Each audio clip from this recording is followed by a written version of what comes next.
Andor is the best thing that's been made by Lucasfilm in a long time. And I'm going to be reacting to every episode here on the channel as we lead up to season 2 of Andor. So let's hop in. Episode 1. Here we go. This opening scene. I just love this opening scene so much. The rain, the lights. We're on Morlana 1. Guys, we're here. An Andor rewatch. These idiots at the end of the bar. The thing is, we've all been at a bar with guys like that. You know what it's like. It's so lovely and quiet this evening. Excuse me. We were here first. Yeah, we've been waiting. Wah. We were here first. You keep looking over it like there's something funny. What a tool bag. Definitely not. What does that mean?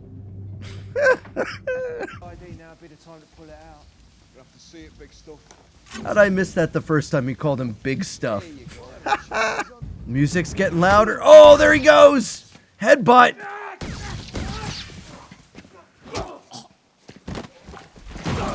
Rock bottom, he's out. We played too hard with him and you didn't understand him. He tried to grab you and he fell and he hit his head. He's trying to weave a story. I'll tell him what happened. No hesitation. The music kicks back up.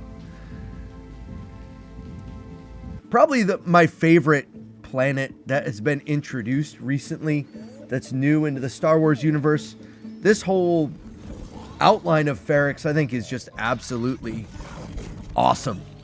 Just to get to see everything about Ferrix. And here we got a droid hiding from the stray dogs.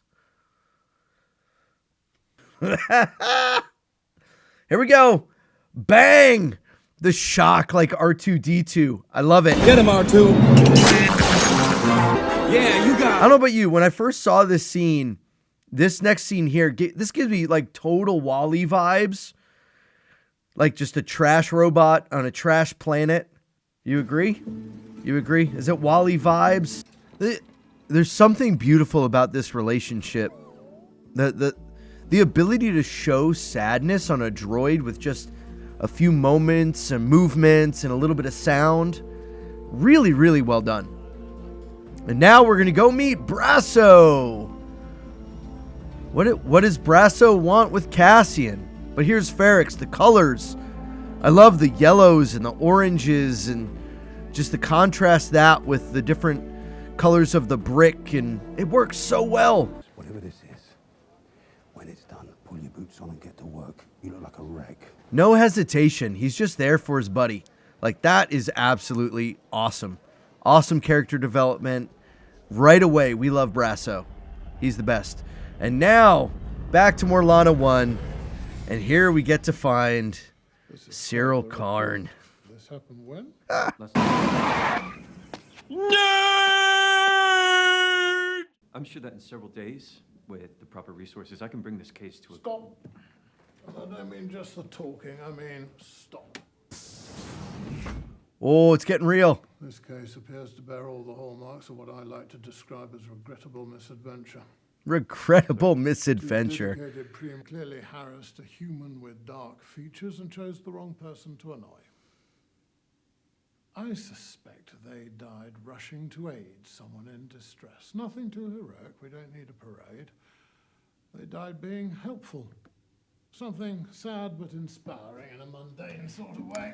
He nailed, he knew it right away what actually happened. That's so good. I love that they do this part because this kind of just, again, furthers what's going to happen in the episodes to come. We're going to see some of, like, this underground rebel communication. It's just such good storytelling. But Tim needs to see what's going on. Is she sneaking off? Is she sneaking off to see Cassian? And he lost her. Did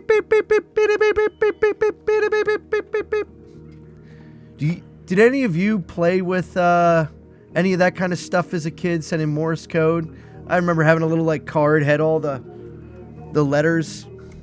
I don't remember any of that now. Who is she messaging though? Sir, we've been working on it. Canary human males on... No one likes him. I'm afraid No one likes him. What? We have got imperial census. How old is it? This is 6 years ago. That's an eternity. There's not a lot about Canary, sir. It's fairly obscure. That should make it easier. We'll have to put the word out. Oh, Ferrix. Where else would we put it? We don't have presence there, sir. Is it not under our jurisdiction? Technically. We are simply asking for information. Have you ever been there? What difference does that make? They have their own way of doing things. This is the murder of 2 Primor employees! Woo! Someone's getting heated. He's so confident that this is what he should be doing. It's just such a rule follower. Get out. Don't come back. He's burning bridges.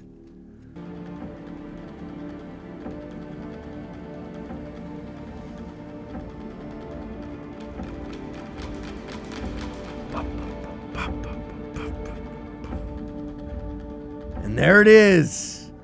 Episode 1 in the books. Guys, I really enjoyed this first episode. Not enough shows take the time to character develop the way that Andor does. And I wish, honestly, that more of these Star Wars shows were 12 episodes so that they could do this type of development. Because it feels like in most of the shows that are only 8 episodes or 6 episodes, we don't get enough time to let these characters develop.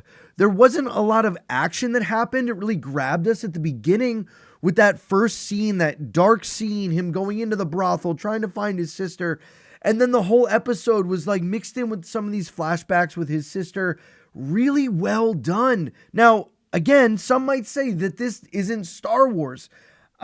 I think you have a fair point in some ways to say that you didn't come away from this feeling super Star Wars-y. Well, we did get a lot of things, though, that were very similar. The introduction to B2 and the use of droids in this was really good, but the thing that makes this feel most like Star Wars for me is the focus on the characters. We're getting to know these layers. We are in love with Brasso. I don't know, maybe I am. Is that just me? I think Brasso's absolutely amazing, willing to cover for his friend at the drop of a hat and being like, listen, this needs to stop. I'm going to hold you accountable to this. This needs to stop.